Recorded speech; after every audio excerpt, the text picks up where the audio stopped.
for helping me explain what's going on here. You know, a lot of people have heard that Donald Trump has this hidden advantage when it comes to the Electoral College. How so? Yeah, so, let's take a look back at what happened in 2016, right? What did we see? We saw that Hillary Clinton won the popular vote by 2 points.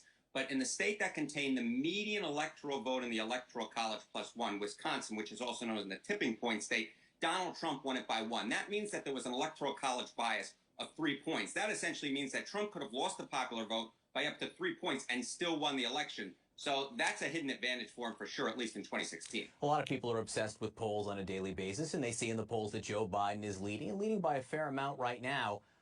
But show us how it could be that he would win the popular vote again and Donald Trump would emerge as the Electoral College winner. What would it take?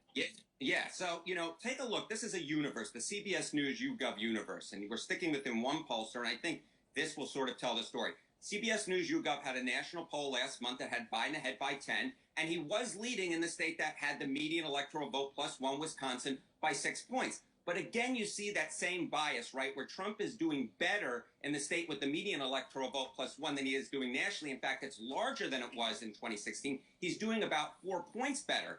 And indeed, if you were to convert that to a number of votes, right, remember last time around, Trump lost the popular vote by nearly 3 million votes.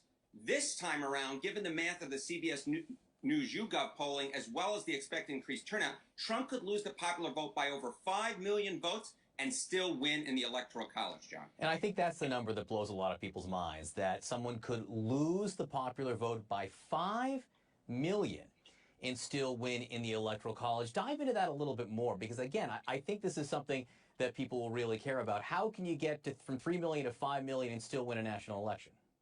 Yeah, this is so important. So take a look at the polling, right, in the four most populated states in the union, right? California, New York, Texas, and Florida. And this, I think, tells the story, right?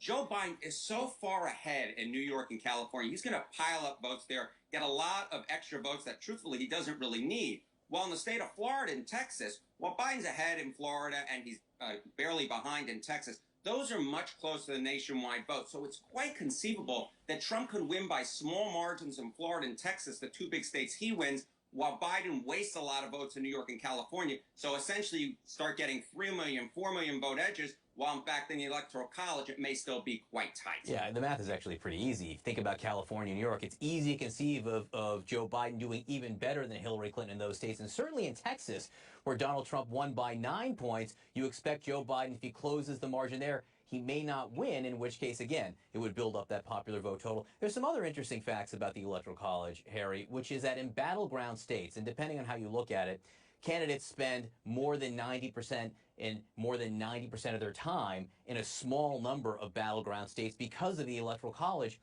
But those states are different demographically than the rest of the country. Yeah, so I think this is so important. So take a look at the breakdown of whites and whites without a college degree in the core 6 battleground states. Those are the 6 closest states that Trump won in 2016 that Joe Biden is very competitive in right now. Arizona, Florida, Michigan, North Carolina, Wisconsin, and Pennsylvania. And take a look. They're just so much whiter than the nation as a whole. 78% white versus 71% nationally.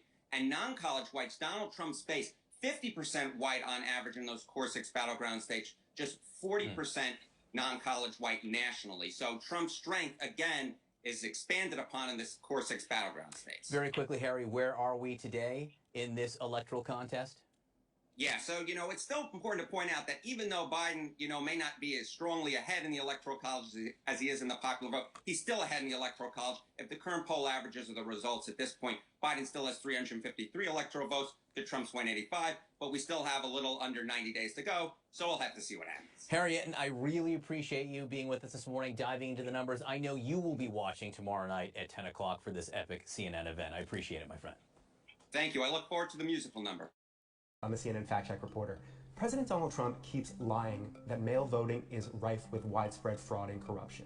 Mail-in ballots will lead to the greatest fraud. That's just not true. It's baseless, it's groundless. All the evidence shows, all the experts say that fraud is exceedingly rare. And yet Trump keeps saying it. And to prove his point, he keeps citing a bunch of examples that aren't actually about fraud. He went on Fox Business and talked about one of his favorite cases. In California, he claims there was massive fraud. If you look at California, we found over 1 million votes in Los Angeles, over 1 million. Judicial Watch did. People were over 100 years old and they were voting. They had people, I think, 124 years old. This California case was not about fraud at all. This was a legal settlement about deleting dormant voter registrations from the voter rolls. This can be people who died or moved away. Nothing in there was about people actually voting illegally, let alone about suspiciously old people voting illegally. Now, Trump also likes to cite a recent case involving a Democratic congressional primary in New York City. You just look at what happened with the Carolyn Maloney race. They should do that race over, by the way. The ballots that are missing and the ballot frauds, nobody knows what's going on with that race, and yet they declared her a winner. Now, there were a lot of issues in this New York race, but again, no indication at all of fraud. In fact, the Maloney opponent, Suraj Patel, has himself repeatedly, explicitly said there's no sign of fraud.